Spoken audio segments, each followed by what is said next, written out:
personal style is what we come in the world with. It's sort of this innate right that we have. It's our preferences. It's how we see the world. It's the glasses that you're wearing.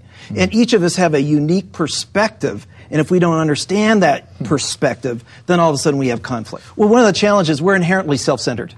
We want to have life reflect who we are. But we really need to honor our spouse, our partner, our significant other in their uniquenesses, because what they can gift to us is embracing their strengths, which might be different than ours. Ken, give us a brief overview. Help us understand what the main personal styles are. Well, all of us are born with 4 different personality types, just different intensities. Behavioral action, we'll go into this later, which is action-oriented, driven kind of individual who's extroverted and kind of in charge. An affective expressive, which, I mean, if we think about your personality, just vivacious and energizing and engaging in people. Cognitive analysis, somebody that's really detail-oriented and organized in interpersonal harmony, which really has the gift of serving others.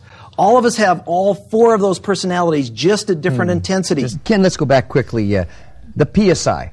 What's it designed to do? Get that straight for me. It's really to help people establish and understand what their personal style is and the levels that they have, so they can be intentional in all parts of their lives. We found that the majority of people are a balance or a blend or what we call patterns, where they have 2 or 3 of these that are very equal. And so there's this balance, and the personal style indicator will help you to identify what that is. There's no right. I want to be clear to everybody that's watching. There's no right, there's no wrong. You shouldn't feel bad about your personality or try to change it. You need to accept it and understand it so you can move forward, be intentional, and really have a fulfilling life through this process. And it's really learning how to complement each other based on our personal styles and understanding those styles. Oh, absolutely. So that we can then kind of embrace and support one another, and that we can play to our strengths rather than try to beat you up to become me. Now, we've had some fun here because we've had some couples take the PSI, and we got some direct characteristics here that will be fun for you to talk about.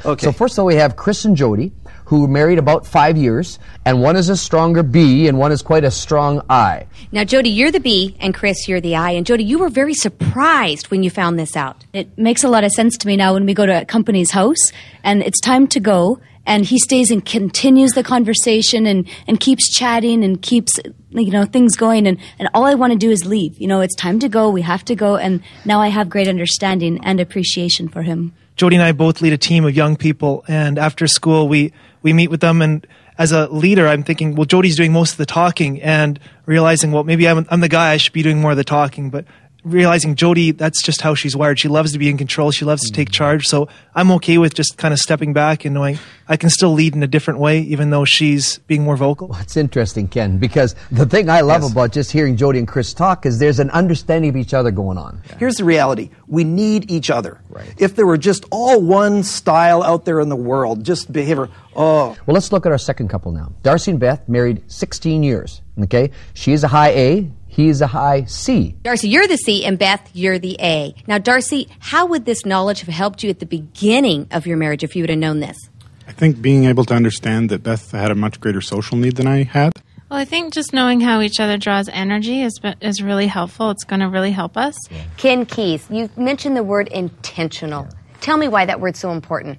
Well, when we think about our personal style, a lot of people just show up and they're out there in the marketplace or out there engaging relationships. We want them to be aware of what their personal style, as far as the impact personally and with others. And what the personal style does is help them to have a roadmap to be intentional with their behaviors, intentional with their career choices, intentional with their interaction with their significant others in relationships. Okay, let's go to their greatest needs in a marriage. What do Bs need from their spouse? Bs need to have independence is one of their number one needs. So having somebody that's telling them what to do, they need challenge, and they need that sort of independent area, even though they want to be connected. Okay, what do Cs need from their spouse? Oddly enough, Cs need intimacy. They have the greatest need to connect deeply with their significant other. So you need to spend time. You need to give them space over their decisions. You need to have them organized. As quick as you can, A's and I's. What do they need? A's need to have fun and variety and just be able to engage that. And I's, they need to have a careful, harmonious environment so there's no conflict. They work to get along. Yes, they do.